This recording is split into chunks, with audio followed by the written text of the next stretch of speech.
ہماری ذمہ داری ہے کہ اس کتاب سے ہم فائدہ اٹھائیں، اس کتاب کی قدر و قیمت کو پہچانیں۔ اتنا بڑا خزانہ ہمارے پاس موجود ہے اور ہم اس کی اہمیت کو نہیں سمجھتے، ہم اس سے فائدہ نہیں اٹھاتے۔ روشنی کا ذریعہ ہے، زندگی کا ذریعہ ہے، ہدایت کا سب چشمہ ہے اللہ کی کتاب۔ اس کتاب سے اپنا تعلق مضبوط کرنا ہے۔ اللہم صلی وسلم وبارک وعلی عبدک ورسولک ونبیک محمد وعلی آلہ واصحابہ اجمعین۔ یا ایھا الذین آمنوا اتقوا اللہ حق تقاته ولا تموتن الا وانتم مسلمون۔ یا ایھا الناس اتقوا ربکم الذی خلقکم من نفس واحدہ وخلق منها زوجها وبث منهما رجالا كثيرا ونساء واتقوا الله الذي تساءلون به والارحام ان الله كان عليكم رقيبا۔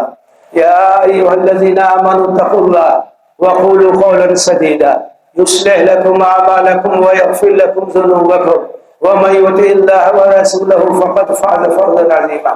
اما بعد فان اصدق الحديث كتاب الله وخير الهدي هدي محمد صلى الله عليه وسلم وشر الامور محدثاتها وكل محدثة بدعة وكل بدعة ضلالة وكل ضلالة في النار۔ أعوذ بالله من الشيطان الرجيم، بسم الله الرحمن الرحيم۔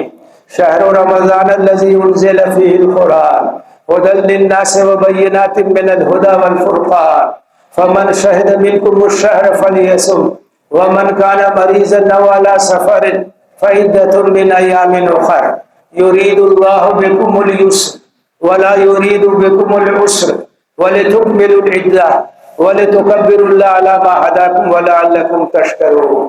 الله أكبر الله أكبر لا إله إلا الله والله أكبر الله أكبر ولله الحمد۔ الله أكبر كبيرا والحمد لله كثيرا وسبحان الله بكرة وأصيلا۔ بزرگوں اور بھائیوں اور عزیز نوجوانوں، آج عید الفطر کا موقع ہے۔ یہ ہمارے لیے ایک خوشی کا دن ہے، مسرت کا دن۔ عید الفطر کا تہوار یہ رمضان المبارک کے خاتمے پہ منایا جاتا ہے۔ رمضان کا مبارک مہینہ جو برکتوں کا مہینہ ہے، سعادتوں کا مہینہ ہے اور نیکیوں کا موسم بہار ہے، یہ مہینہ جب اختتام پذیر ہوتا ہے اور اللہ تعالی ہمیں اس مہینے میں عبادتوں کی توفیق دیتا ہے، روزے کی توفیق دیتا ہے، نمازوں کی توفیق دیتا ہے، تلاوت کی توفیق دیتا ہے، دعاؤں کی توفیق دیتا ہے، صدقات اور خیرات کی توفیق دیتا ہے، تو ہم شکر ادا کرنے کے لیے عید کے دن اکٹھا ہوتے ہیں، نماز پڑھتے ہیں، اللہ کی بارگاہ میں ہدیہ تشکر پیش کرتے ہیں، اس لیے کہ ہمیں یہ معلوم ہے کہ اللہ کی توفیق اور اللہ کی تائید کے بغیر کچھ نہیں ہو سکتا۔ ہم جو کچھ کرتے ہیں اللہ کی مدد سے کرتے ہیں، عبادت بھی اللہ کی تائید سے ہوتی ہے، دعائیں بھی اللہ کی مدد سے ہوتی ہیں۔ ایاک نعبد و ایاک نستعین، ہم تیری ہی عبادت کرتے ہیں اور تجھ سے ہی مدد چاہتے ہیں، میری طلب بھی اسی کے کرم کا صدقہ ہے، قدم یہ اٹھتے نہیں ہیں اٹھائے جاتے ہیں۔ تو ہم اللہ کا شکر ادا کرتے ہیں اور اللہ سے دعا کرتے ہیں کہ اللہ تعالی ہماری عبادتوں کو قبول فرمائے، ہماری نمازوں کو قبول فرمائے، روزوں کو قبول فرمائے، ہماری دعاؤں کو قبول فرمائے۔ تو آج عید الفطر کے اس مبارک موقع پر میں آپ سب کی خدمت میں دل کی گہرائیوں سے عید سعید کی مبارکباد پیش کرتا ہوں۔ اللہ تعالی ہمارے لیے خیر اور برکت کا ذریعہ بنائے، سعادتوں کا ذریعہ بنائے اور اللہ تعالی ہمیں اعمال صالحہ کی توفیق دے اور اللہ تعالی ہمیں اس پر استقامت عطا فرمائے۔ میرے بھائیوں اور میرے بزرگوں، اس موقع پر جبکہ ہم عید منا رہے ہیں، میں یہ ضروری اور مناسب سمجھتا ہوں کہ آپ کے سامنے عید کے کچھ پیغامات رکھوں۔ عید کا کیا پیغام ہے، عید کا ہم سے کیا مطالبہ ہے، وہ ہماری نگاہوں کے سامنے ہونا چاہیے۔ تو عید کا جو پہلا پیغام ہے وہ تقوی اور خدا ترسی کا پیغام۔ آپ جانتے ہیں کہ روزے کا مقصد ہی تقوی پیدا کرنا ہے۔ یا ایھا الذین آمنوا کتب علیکم الصیام کما کتب علی الذین من قبلکم لعلکم تتقون۔ اللہ تعالیٰ فرماتا ہے کہ ایمان لانے والوں، تم پہ بھی روزے فرض کیے گئے جیسا کہ تم سے پہلے کے لوگوں پہ روزے فرض کیے گئے تھے، تاکہ تمہارے اندر تقوی پیدا ہو جائے، خدا ترسی پیدا ہو جائے، اللہ کی نگرانی کا احساس پیدا ہو جائے۔ تو روزے کا سب سے بڑا سبق یہی ہے، اس کا سب سے بڑا درس یہی ہے کہ ہم کہیں بھی رہیں اللہ کی نگہبانی کو نہ بھولیں۔ یاد رکھیں کہ کوئی دیکھے یا نہ دیکھے، اللہ دیکھ رہا ہے۔ ہم سب سے چھپ سکتے ہیں، اللہ سے نہیں چھپ سکتے۔ سب سے بچ سکتے ہیں، اللہ سے نہیں بچ سکتے ہیں۔ روزہ یہی ہم کو سکھاتا ہے۔ روزے میں ہم کیا کرتے ہیں؟ صبح صادق سے لے کے غروب آفتاب تک 12 گھنٹہ 13 گھنٹہ کا وقت ہوتا ہے، اس میں ہم کھانے پینے اور تمام ایسی چیزوں سے دور رہتے ہیں جن سے روزہ متاثر ہو سکتا ہے۔ اس دوران میں ہم اکیلے میں بھی ہوتے ہیں، تنہائی میں بھی ہوتے ہیں، لیکن کیا مجال ہے کہ ایک گھونٹ پانی حلق سے نیچے ہم اتار لیں، یا ایک لقمہ ہم اپنے حلق سے نیچے اتار لیں۔ آپ سوچئے تنہائی میں، اکیلے میں کیا چیز ہم کو روکتی ہے؟ پیاس بھی لگی ہوئی ہے، بھوک بھی لگی ہوئی ہے، ہم تو ہر موسم میں روزہ رکھتے ہیں، مئی جون کا مہینہ اس میں بھی روزہ رکھتے ہیں۔ کتنی شدید پیاس ہوتی ہے، کیسا سخت موسم ہوتا ہے، حلق سوکھ کے کانٹا ہو جاتا ہے، لیکن ایک گھونٹ پانی بھی ہم تنہائی میں اپنے حلق سے نیچے نہیں اتارتے۔ آپ سوچئے کیا چیز روکتی ہے؟ یہی احساس کہ اللہ دیکھ رہا ہے، یہی احساس کہ اللہ کی نگہبانی ہے۔ اسی لیے حدیث قدسی میں اللہ تعالیٰ کہتا ہے اِلَّا الصَّوْمَ فَإِنَّهُ لِي وَأَنَا أَجْزِي بِهِ، کہ ہر نیکی کا اجر 10 گنا سے لے کے 700 گنا تک ملتا ہے، لیکن روزہ اس سے مستثنا ہے۔ روزہ میرے لیے، روزہ میرے لیے، اس کا مطلب کیا ہے؟ روزے کے اندر اخلاص ہے، روزے کے اندر للہیت ہے، روزے کے اندر دکھاوا نہیں ہے، روزے کے اندر ریاکاری نہیں ہے، روزہ اللہ کے لیے ہے۔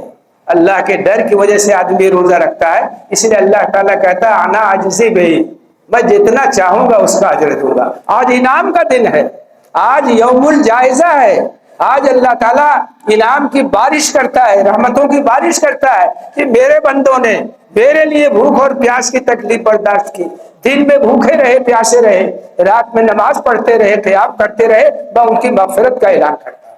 تو آج یہ یوم الجائزہ ہے، انعام کا دن ہے۔ تو میرے بھائیوں، اس موقع پر یاد رکھیے کہ روزے کا جو سبق ہے، رمضان کا جو سبق ہے، عید کا جو پیغام ہے، اولین پیغام یہ ہے کہ ہمارے اندر تقوی اور ہمارے اندر خدا ترسی ہونی چاہیے۔ تو یاد رکھیے دنیا اور آخرت کی جتنی کامیابیاں ہیں سب تقوی کے ساتھ وابستہ ہے۔ ان المتقین فی جنات وعیون، یہ جو متقی بندے ہیں یہ قیامت کے دن باغات میں ہوں گے، نہروں میں ہوں گے۔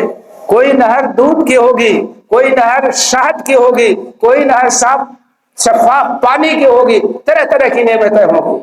اور اللہ کے رسول صلی اللہ علیہ وسلم نے فرمایا ہے کہ اللہ تعالیٰ کہتا ہے کہ میں نے اپنے نیک بندوں کے لیے جنت میں ایسی نعمتیں تیار کر رکھی ہیں جن کو نہ آنکھوں نے دیکھا ہوگا، نہ کانوں نے سنا ہوگا، نہ زبانوں نے اس کا مزہ چکھا ہوگا۔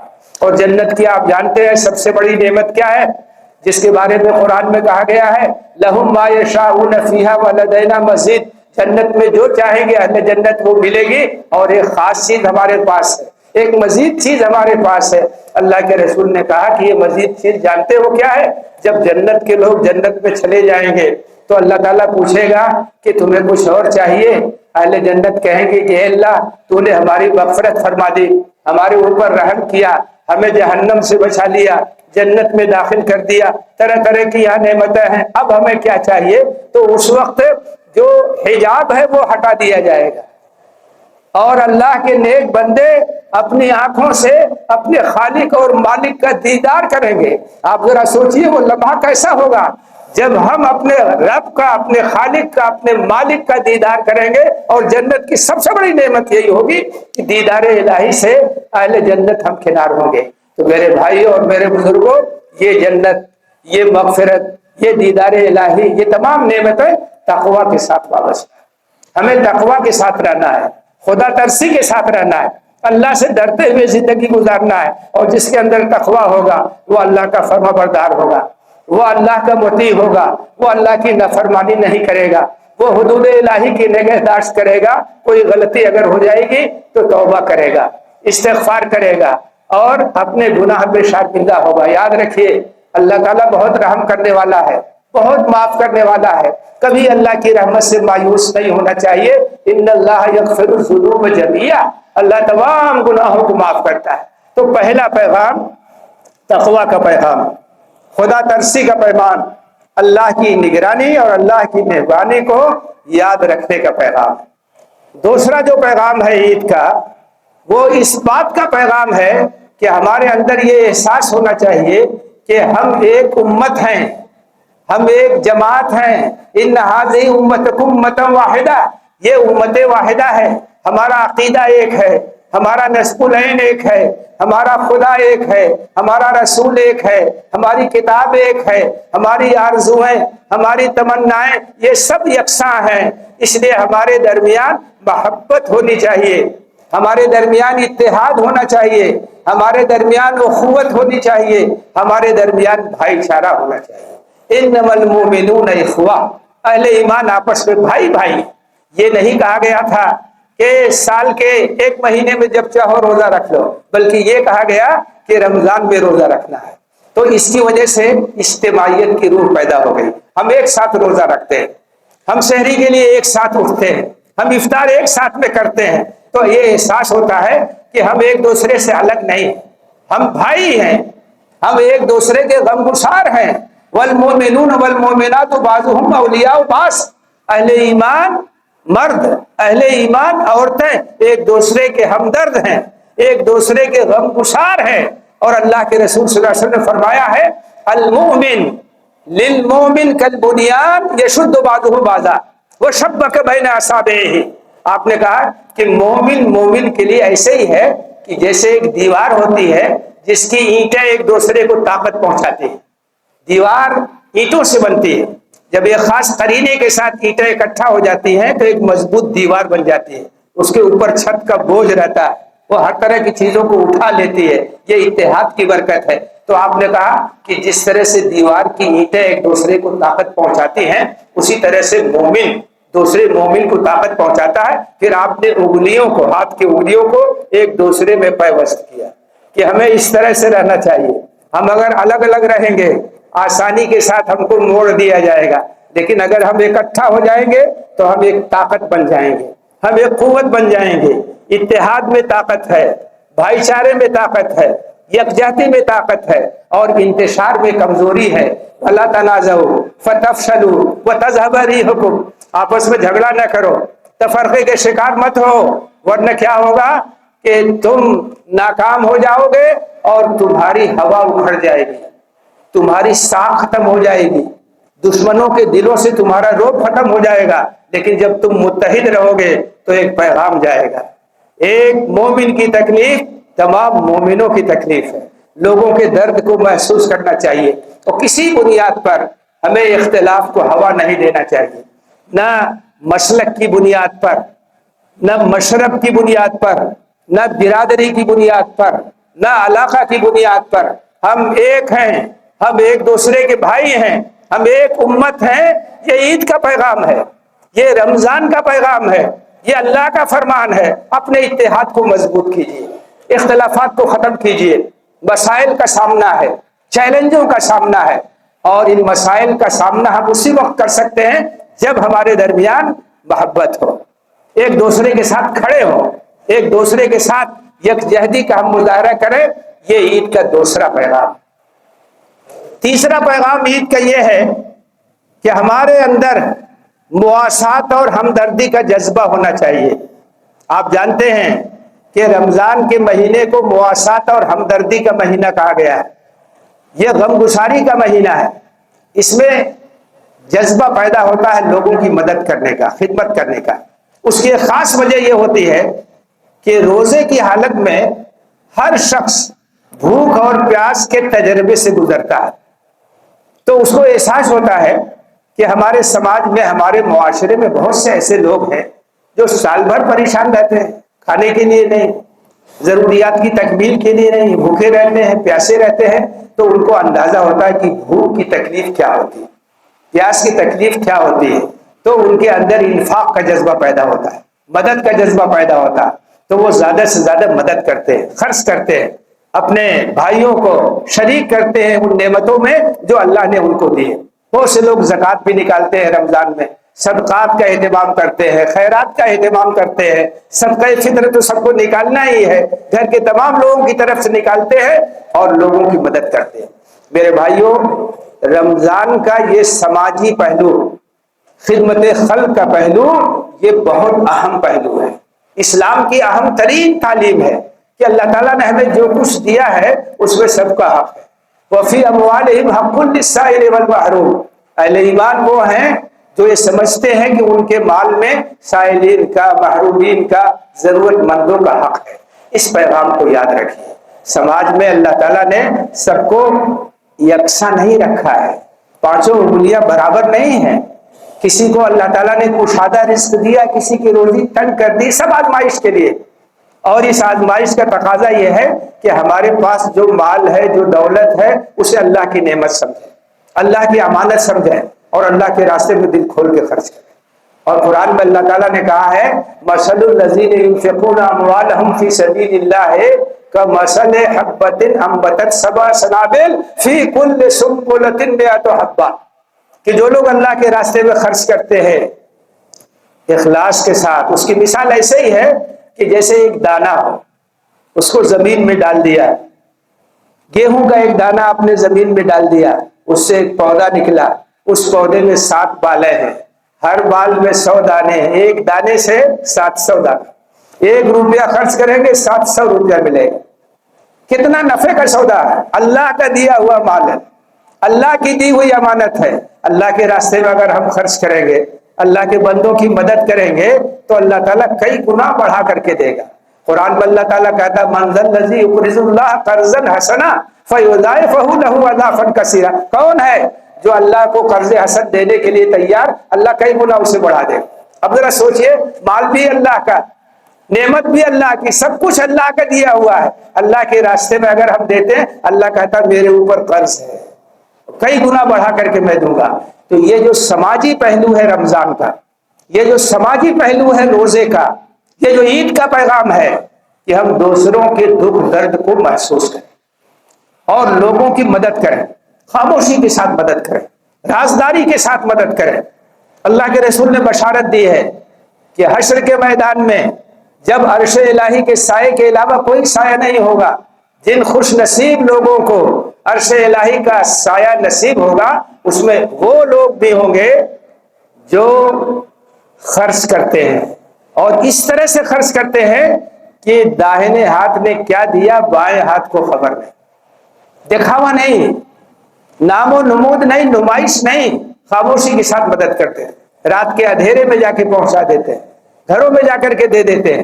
تو یہ بہت اہم پہلو ہے رمضان کا، یہ بہت اہم پیغام ہے عید کا۔ یہ سلسلہ باقی رہنا چاہیے، یہ سلسلہ قائم رہنا چاہیے کہ ہم سماج کے جو کمزور لوگ ہیں ان کو بے سہارا نہ چھوڑیں۔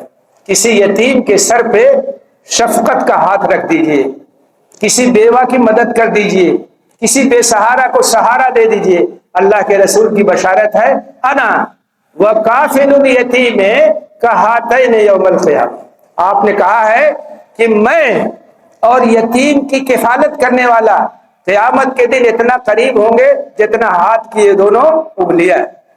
کیا چاہیے؟ اگر اللہ کے رسول کا قرب نصیب ہو جائے، ان کی رفاقت نصیب ہو جائے، ان کا ساتھ نصیب ہو جائے، تو اس پہلو کو زندہ رکھنا ہے۔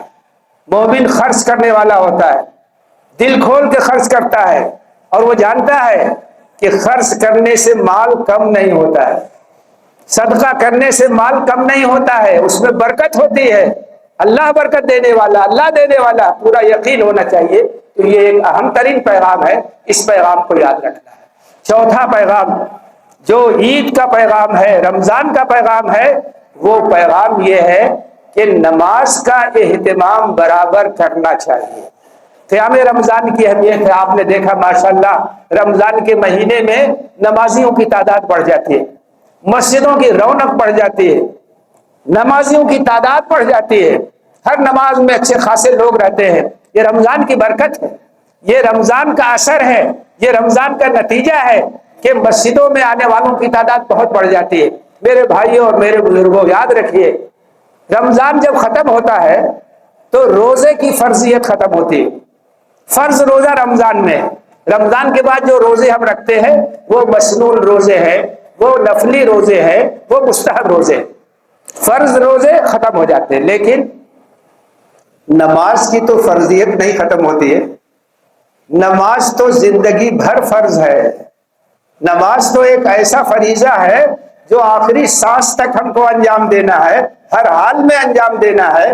بیمار ہو تو بھی نماز پڑھنا ہے، کھڑے نہیں ہو سکتے بیٹھ کے نماز پڑھنا ہے، بیٹھ نہیں سکتے ہیں لیٹ کے نماز پڑھنا ہے، اشارے سے نماز پڑھنا ہے۔ لیکن نماز جو ہے اس سے کسی وقت بھی ہم کو چھٹی نہیں مل سکتی، جنگ کی حالت میں بھی نماز پڑھنا ہے۔ تو میرے بھائیوں یاد رکھیے اس بات کو کہ یہ ایک پیغام ہے عید کا، اللہ کی شکر گزاری کا تقاضا ہے کہ ہم نماز کے پابند ہیں۔ حافظوا علی الصلوات والصلاۃ الوسطی وقوموا للہ قانتین، نمازوں کی حفاظت کرو، نمازوں کی نگہداشت کرو اور بہترین اور عمدہ نماز پڑھو اور اللہ کے سامنے عاجزی کے ساتھ کھڑے ہو، انکساری کے ساتھ کھڑے ہو، خاکساری کے ساتھ کھڑے ہو۔ تو نماز نہیں چھوڑنا ہے، نماز کسی حال میں نہیں چھوڑنا ہے۔ اللہ کے رسول نے فرمایا ہے کہ جو آدمی مسجد میں برابر آتا ہے اس کے ایمان کی شہادت دے دو، اس کے ایمان کی گواہی دے دو۔ مسجد میں برابر رہنا اور نمازوں کا اہتمام کرنا یہ ایمان کی علامت ہے، یہ اللہ سے محبت کی علامت ہے۔ آدمی جب نماز پڑھتا ہے تو اپنے رب سے ہم کلام ہوتا ہے۔ اللہ کے رسول نے فرمایا ہے ان احدکم اذا صلی یناجی ربہ، جب کوئی آدمی نماز پڑھتا ہے اپنے رب سے مناجات کرتا ہے۔ گویا جب ہم نماز شروع کرتے ہیں تکبیر تحریمہ سے شروع کرتے ہیں، ہاتھ اٹھاتے ہیں، ہاتھ باندھ لیتے ہیں، اعلان ہے کہ اب ہر طرف سے کٹ کر کے اب اپنے رب سے ہم راز و نیاز کی باتیں کریں گے۔ اور نماز جب ختم ہوتی ہے تو ہم کیا کہتے ہیں؟ السلام علیکم ورحمۃ اللہ، السلام علیکم، اب ہم واپس آ گئے، ہم اب کیفیت دوسری ہو رہی ہے۔ تو نماز جو ہے یہ مومن کی معراج ہے، نماز اللہ سے ملاقات ہے، نماز اللہ سے مناجات ہے، نماز ہمارے لیے سرچشمہ ہے، صبر کا سرچشمہ ہے، تعلق باللہ کا سرچشمہ ہے۔ تو اس بات کا عہد کرنا چاہیے کہ انشاءاللہ ہم نماز کی پابندی کریں گے، ہم نماز نہیں چھوڑیں گے، مسجدوں کو آباد رکھیں گے۔ اللہ تعالیٰ کا فضل اور اللہ تعالیٰ کی مہربانی ہوتی ہے ان لوگوں کے ساتھ جو نماز کی پابندی کرتے ہیں۔ میرے بھائیوں اور میرے بزرگوں، عید کا ایک اہم ترین پیغام اور رمضان کا ایک اہم ترین پیغام یہ ہے کہ قرآن سے ہمارا تعلق بہت مضبوط اور زندہ ہونا چاہیے۔ رمضان کا مہینہ ہے جس میں قرآن نازل ہوا، شہر رمضان الذی انزل فیہ القرآن، رمضان کا مہینہ وہ مہینہ ہے جس میں قرآن نازل کیا گیا، ھدی للناس وبینات من الھدی والفرقان۔ یہ قرآن کیا ہے؟ تمام انسانوں کے لیے ہدایت کا سامان ہے، اور اس کے اندر واضح نشانیاں ہیں ہدایت کی اور حق اور باطل کے درمیان امتیاز کرنے کی واضح دلائل ہے۔ فمن شہد منکم الشہر فلیصم، تو جو لوگ بھی رمضان کو پائیں وہ اس کا روزہ رکھیں۔ ومن کان مریضا او علی سفر، اور اگر کوئی بیمار ہو یا مسافر ہو فعدۃ من ایام اخر، تو وہ روزہ چھوڑ سکتا ہے، گنتی کے روزے دوسرے دنوں میں پورا کر لے گا۔ یرید اللہ بکم اليسر ولا یرید بکم العسر، اللہ تمہارے ساتھ آسانی چاہتا ہے، تم کو پریشانی میں مبتلا نہیں کرنا چاہتا ہے۔ وَلِتُكْمِلُوا الْعِدَّةَ، یہ آسانی اس لیے ہے تاکہ تمہاری گنتی پوری ہو جائے۔ وَلِتُكَبِّرُوا اللَّهَ عَلَىٰ مَا هَدَاكُمْ، اور تاکہ اللہ نے جو ہدایت کا سامان کیا ہے اس پر تم اللہ کی کبریائی کا اعلان کرو، اللہ کی عظمت کا اعلان کرو۔ وَلَعَلَّكُمْ تَشْكُرُونَ، اور تم اللہ کا شکر ادا کرو۔ تو میرے بھائیوں اور میرے بزرگوں، رمضان کا اہم ترین پیغام یہ ہے کہ قرآن سے ہمارا تعلق مضبوط ہونا چاہیے۔ تعلق بالقرآن، قرآن سے شغف، قرآن سے محبت، یہ ایمان کی علامت ہے۔ یہ اللہ کا بہت بڑا کرم ہے، اللہ کی بہت بڑی نعمت ہے کہ اللہ کی کتاب ہمارے پاس۔ آپ اگر جائزہ لے کر کے دیکھیں گے تو دنیا کی کسی قوم کے پاس اللہ کی کتاب اپنی اصلی شکل میں موجود نہیں سوائے امت مسلمہ کے۔ قرآن کے علاوہ کوئی صحیفہ اپنی اصلی شکل میں موجود نہیں۔ قرآن کی حفاظت کا ذمہ اللہ نے لیا ہے۔ اِنَّا نَحْنُ نَزَّلْنَا الذِّكْرَ وَإِنَّا لَهُ لَحَافِظُونَ، ہم نے اس کتاب نصیحت کو نازل کیا ہے اور اس کی حفاظت ہمارے ذمہ ہے۔ قرآن جب نازل ہوتا تھا حضرت جبریل علیہ السلام اللہ کے رسول تک قرآن کی آیتیں لے کے آتے تھے، آپ اسے یاد کر لیتے تھے، آپ صحابہ کو سناتے تھے، صحابہ یاد کر لیتے تھے، آپ کاتبین وحی کو بلاتے تھے، آپ نوٹ کرا دیتے تھے، تو ایک ساتھ قرآن لکھا بھی جا رہا تھا اور یاد بھی کیا جا رہا تھا، سینوں میں بھی محفوظ ہو رہا تھا اور سفینوں میں بھی محفوظ ہو رہا تھا۔ اور کتنے صحابہ تھے جو حافظ تھے، اس کے بعد سے جو سلسلہ شروع ہوا آج تک ہر علاقے میں مسلمانوں کی کوئی بھی بستی ہو، کوئی بستی ایسی نہیں ہوگی جہاں آپ کو حافظ قرآن نہ ملے۔ چھوٹے چھوٹے بچے قرآن کو یاد کر لیتے، 7 سال کا بچہ، 9 سال کا بچہ قرآن مجید کو یاد کر لیتا، بچیاں قرآن کو یاد کر رہی، حافظات کی تعداد بڑھ رہی ہے۔ دنیا کے ہر کونے میں قرآن کے حفاظ پائے جاتے ہیں، یہ قرآن کی حفاظت کا ایک ذریعہ ہے۔ دنیا کے ہر جگہ قرآن چھپا ہوا ملتا ہے، کہیں سے آپ منگوا کے دیکھ لیجئے، ہمارے یہاں جو قرآن ہے اور وہ جو قرآن، اس میں کوئی فرق نہیں ملے گا۔ تو یہ ہماری خوش نصیبی ہے کہ اللہ کی کتاب ہمارے پاس اپنی اصلی شکل میں موجود ہے۔ ہماری ذمہ داری ہے کہ اس کتاب سے ہم فائدہ اٹھائیں، اس کتاب کی قدر و قیمت کو پہچانیں۔ اتنا بڑا خزانہ ہمارے پاس موجود ہے اور ہم اس کی اہمیت کو نہیں سمجھتے، ہم اس سے فائدہ نہیں اٹھاتے۔ روشنی کا ذریعہ ہے، زندگی کا ذریعہ ہے، ہدایت کا سر چشمہ ہے اللہ کی کتاب۔ اس کتاب سے اپنا تعلق مضبوط کرنا ہے، اس کتاب سے اپنا رشتہ مضبوط کرنا ہے، یہ عہد کرنا ہے کہ انشاءاللہ کوئی دن ایسا نہیں ہوگا جس دن ہم اللہ کی کتاب کو نہ پڑھیں۔ بلا ناغہ آپ آدھا گھنٹہ، پون گھنٹہ ہر دن قرآن کو دیجیے، اللہ کی کتاب کو دیجیے۔ جتنا وقت آپ کا قرآن کے ساتھ گزرے گا اتنا وقت آپ کا اللہ کے ساتھ گزرے گا، اللہ کے کلام کے ساتھ گزرے گا۔ یہ سعادت کی بات ہے، یہ خوش نصیبی کی بات ہے۔ علامہ اقبال نے لکھا ہے اپنے حالات میں کہ میں صبح کو قرآن پڑھتا تھا، والد صاحب کا گزر ہوتا تھا تو والد صاحب پوچھتے تھے کہ بیٹے کیا پڑھ رہے ہو؟ میں کہتا تھا قرآن پڑھ رہا ہوں۔ کئی دن یہی ہوا تو میں نے ایک دن پوچھا ابا جان ایک ہی سوال آپ کئی دن سے کر رہے ہیں، تو انہوں نے کہا کہ بیٹے جب قرآن پڑھو تو اس احساس کے ساتھ پڑھو کہ تمہارا رب تم سے مخاطب، تمہارا رب تم سے مخاطب ہے، اس کی ہدایات ہیں، اس کی آیات ہیں، اس کا کلام ہے۔ اس احساس کے ساتھ پڑھو، ہم سے خطاب ہو رہا ہے، ہمارا رب ہم سے خطاب کر رہا ہے، ہمیں ہدایات دے رہا ہے۔ تو قرآن سے اپنا رشتہ مضبوط کیجیے، قرآن کا مطالعہ، قرآن کی آیتوں پر غور اور قرآن کے مطابق اپنی زندگی کو ڈھالنے کی کوشش، قرآن کی تعلیمات کو اپنی زندگی میں اتارنے کی کوشش، یہ قرآن کا حق ہے۔ اور قرآن سے ہمارا رشتہ جب مضبوط ہوگا تو اللہ سے ہمارا رشتہ مضبوط ہوگا اور اللہ کی تائید اور اللہ کی نصرت حاصل ہوگی۔ روزانہ 5-10 آیتیں بھی اگر ہم غور و خوض کے ساتھ پڑھیں اور اس پر عمل کرنے کا جذبہ ہمارے اندر ہو تو آپ جانتے ہیں قرآن ہم کو بدل کے رکھ دے گا۔ قرآن ہمارے کردار کو، ہمارے افکار کو، ہمارے اخلاق کو، ہر چیز کو بدل کر کے رکھ دیا۔ قرآن کے اندر وہ تاثیر ہے۔ صحابہ کی جو جماعت تیار ہوئی تھی اسی قرآن کے ذریعے سے تیار ہوئی تھی، اسی قرآن کے ذریعے حضرت مصعب بن عمیر رضی اللہ تعالیٰ عنہ نے 1 سال کے اندر مدینے کی ایک ایک گھر میں اسلام کی روشنی پہنچا دی۔ تو قرآن ایمان کا سرچشمہ ہے، قرآن ہدایت کا سرچشمہ ہے، قرآن دعوت کی کتاب ہے، قرآن اسلام کی اشاعت کی کتاب ہے۔ تو اس کا حق ادا کرنا ہے ہمیں۔ یہ رمضان کا پیغام ہے، یہ عید کا پیغام ہے۔ رمضان اس لیے آتا ہے کہ ہمیں حامل قرآن بنا دے، رمضان اس لیے آتا ہے کہ قرآن کا ہمیں پیغامبر بنا دے، قرآن کے پیغام کو لے کر کے اٹھنے والا ہمیں بنا دے۔ اس سبق کو یاد رکھیے، اس پیغام کو یاد رکھیے۔ رمضان گزرنے کے بعد بھی قرآن سے ہمارا رشتہ قائم رہنا چاہیے۔ اور میرے بھائیوں اور میرے بزرگوں، یاد رکھیے اہم ترین پیغام یہ بھی ہے رمضان کا، اہم ترین پیغام یہ بھی ہے عید کا کہ ہمیں اپنی حیثیت کا احساس ہونا چاہیے، ہمیں اپنے مقام اور مرتبے کا احساس ہونا چاہیے۔ قرآن کہتا ہے کنتم خیر امۃ اخرجت للناس تأمرون بالمعروف وتنہون عن المنکر وتؤمنون باللہ۔ قرآن کہتا ہے کہ تم بہترین امت ہو جسے لوگوں کے لیے اٹھایا گیا ہے، تم بھلائی کا حکم دیتے ہو، تم برائی سے روکتے ہو، اللہ پر تمہارا ایمان ہے۔ یہ امت کی حیثیت ہے، یہ امت کا مقام ہے، یہ امت کی ذمہ داری ہے۔ ہمیں صرف اپنے لیے نہیں جینا ہے، انسانیت کے لیے جینا ہے، اللہ کے پیغام کو عام کرنا ہے، اللہ کی دعوت کو عام کرنا ہے، اور قرآن کا جو نظام عدل ہے، انصاف ہے، اس کا علم بردار بننا ہے، ظلم اور زیادتی اور ناانصافی کو ختم کرنے کے لیے اٹھنا ہے۔ اللہ نے اپنے رسولوں کو بھیجا، اپنی کتابوں کو نازل کیا تاکہ اس سرزمین پر انصاف قائم ہو جائے۔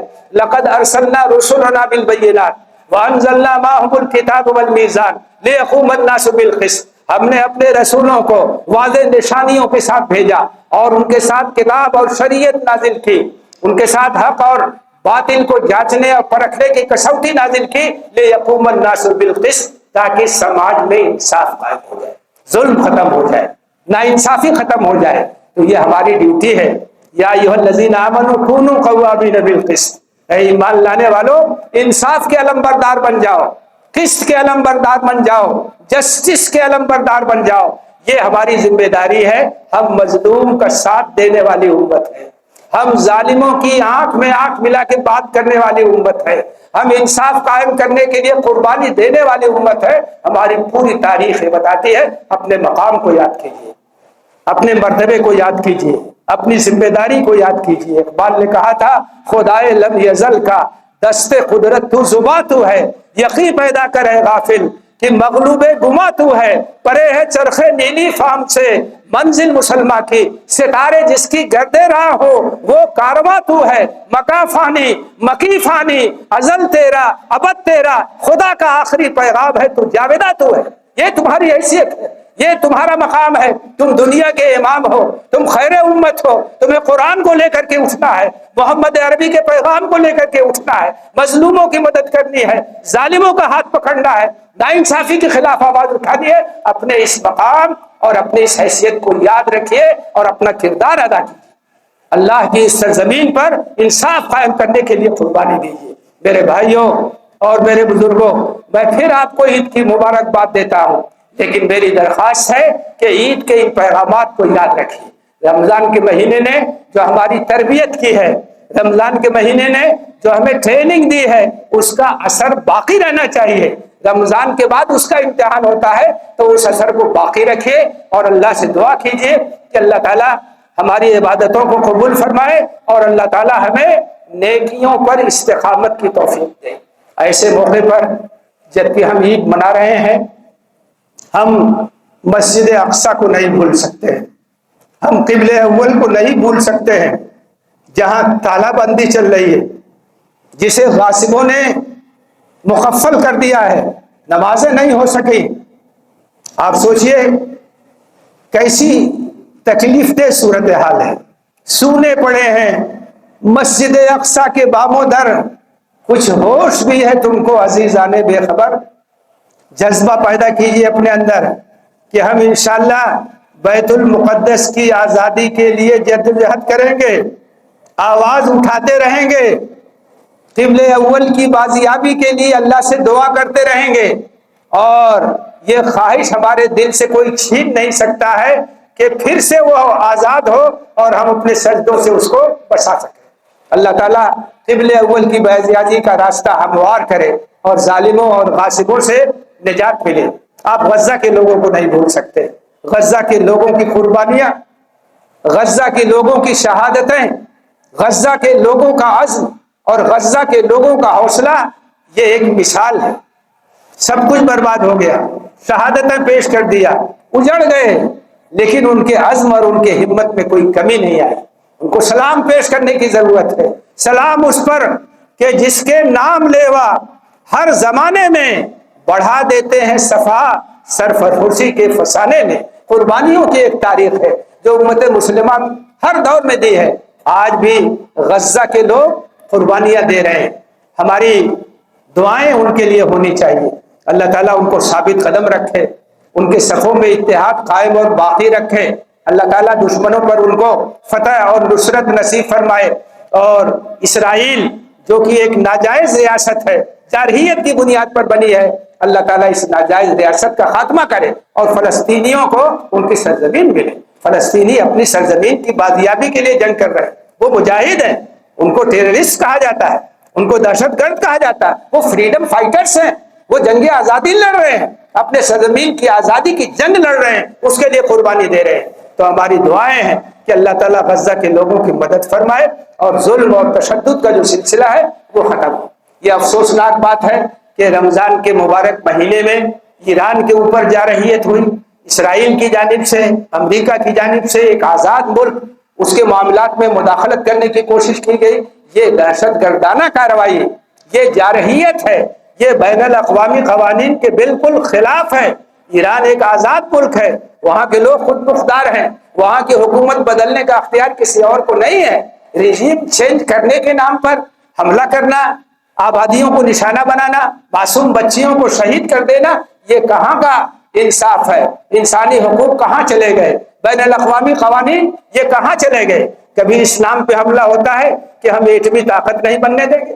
آپ ایٹمی طاقت بن سکتے ہیں، ہم نہیں بن سکتے ہیں۔